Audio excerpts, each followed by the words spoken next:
All right, today's episode on Tequila Forever, Forever Tequila. I'm going to be doing a review on Tequila Azuñia. Check it out. I got the Blanco, and then I got the Añejo. Now, this tequila is coming out of number 1426, Agaveros Unidos. This was previously being made number 1503, if I remember correctly. Now, this tequila is traditional clay ovens, natural open air fermentation. Basically, that's the wild born yeast. They bottle everything on site. They want to ensure that the tequila is consistent. They do everything from the field to the bottle to ensure the quality of the product. Their water source that they use for their tequila is the same one that they use for their family-owned farm. That water, I guess, comes from an underground well that's naturally filtered by, the volcanic rocks. It's supposed to be very pure, pristine, and virtually untouched. Now, the agaves are roasted for 36 hours in the hornos, and that's really all the information I got on this tequila. I'm not sure if it's roller mill or Tahona. I think it might be roller mill. Anyways, the Añejo is rested for 18 months in American oak. And then for the Blanco, I'm not sure when it comes out of the stills, the proof or anything. That's all the info I got on this tequila. Now, if you're looking at these bottles and they look different from the ones you may see today, that's because both these batches or both these tequila bottles are from 2014. The original ones were like these frosted-like bottles, that said Azuñia on it. I think they still had the agave, plant on there. And in 2013, they changed to these labels. And then I'm not sure when, but I think it might have been a few years ago, they changed to like those yellow, khaki-ish bottles that you see today. That might have been 4 or 5 years ago. Not exactly too sure. So the thing is, yeah, there might be a difference, going back to 2014 to what we have today. But, from what they're saying is that their product is pretty consistent. So we can probably expect, since that change of distillery, for the product to be the same product that we have today with the newer bottles. Anyways, I'll take some pictures, post them on the community so you guys can take a look at the bottles up close or whatever. For now, we're going to get down to doing this review. I have my glasses poured up, aired out, and we're going to start off with the Blanco. So we can take a look at it right here on the glass, crystal clear. And I'll give that a little swirl, you know what I'm saying? And I'm looking at it right here on the glass. It seems to be holding up quite well. All right, so let's see what we get on the nose. So what I'm picking up on the nose of this tequila is alcohol, cinnamon.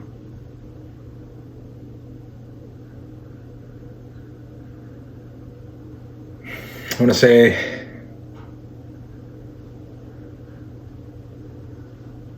there's a little bit of like an acetone.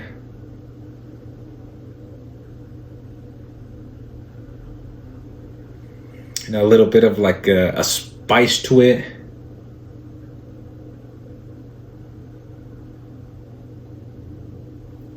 And that's about it, To be honest, I'm not really feeling the Blanco. I tried it a few different times, and then just put it away for a bit. And I was like, I'm gonna come back to it and see if anything changes. And to be honest, no.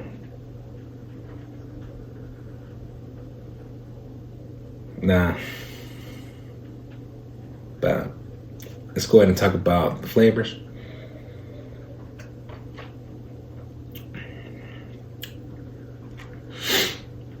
All right, I'm not going to judge it on the first taste of the day. But either way, I'm not really liking too much of what I'm tasting here.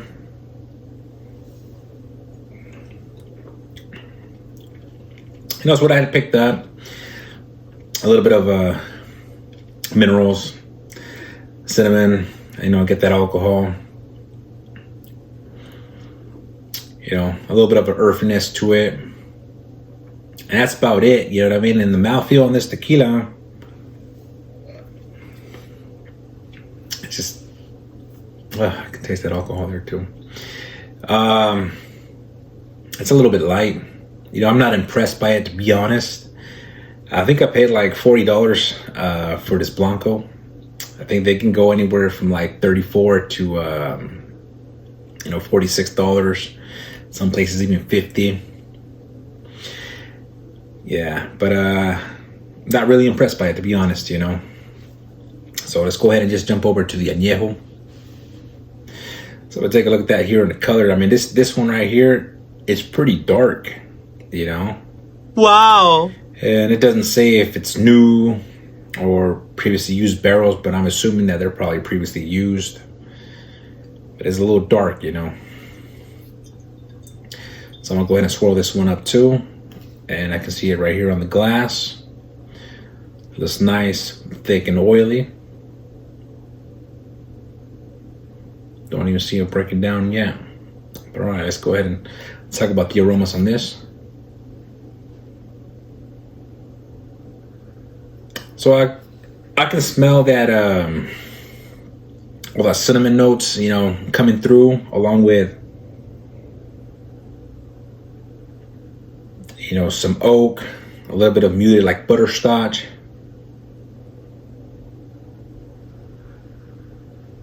Vanilla.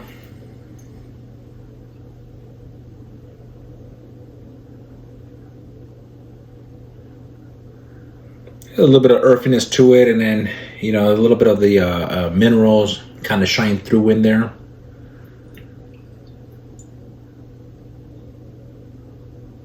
But that's about it. I mean, the agave, you could taste the agave in this very lightly. Mostly it's a lot of like caramel. It smells sweet.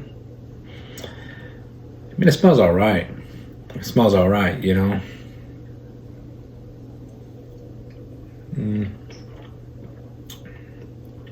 So even this one on the taste is a little bit light. Oh, excuse me, on the mouth feel.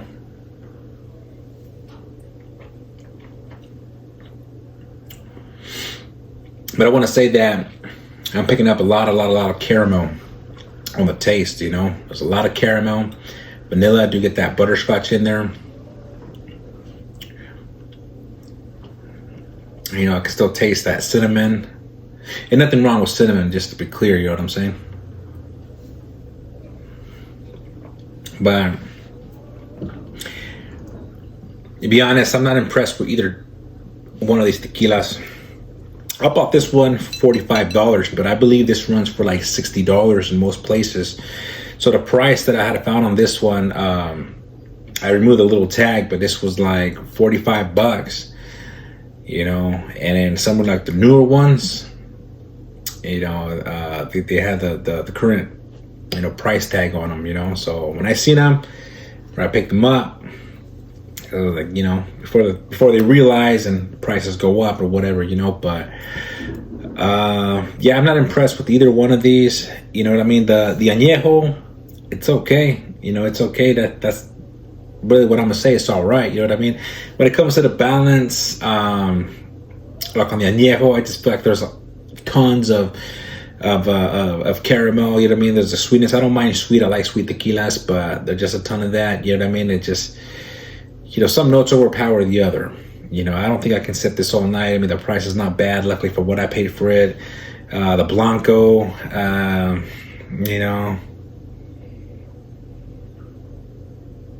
it's just, with, a lot of alcohol and a lot of cinnamon, I just don't feel like that one's really well balanced, So what I'm gonna rate this tequila, I think, the Blanco,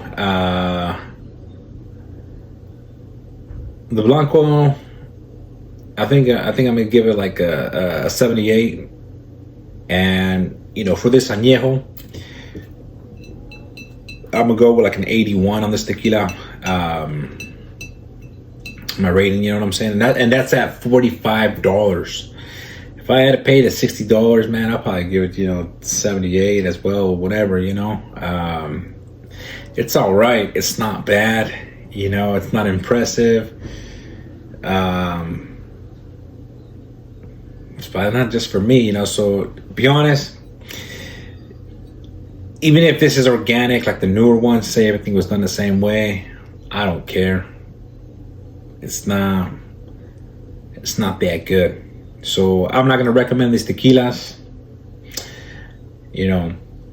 But if you guys have tried them, let me know what you guys think. You know, maybe you guys like them. Maybe you guys feel different about them, and that's all right. You know, we all got different tastes, palates, and everything, right? But in my personal opinion, I don't think they're really that good. They're not impressive, so I'm not going to recommend them.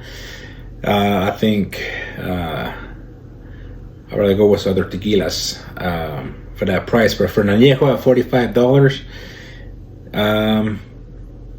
it's not bad. You know, it's not bad, but yeah. So anyways, hope you guys enjoyed the review. Until next time, amigos.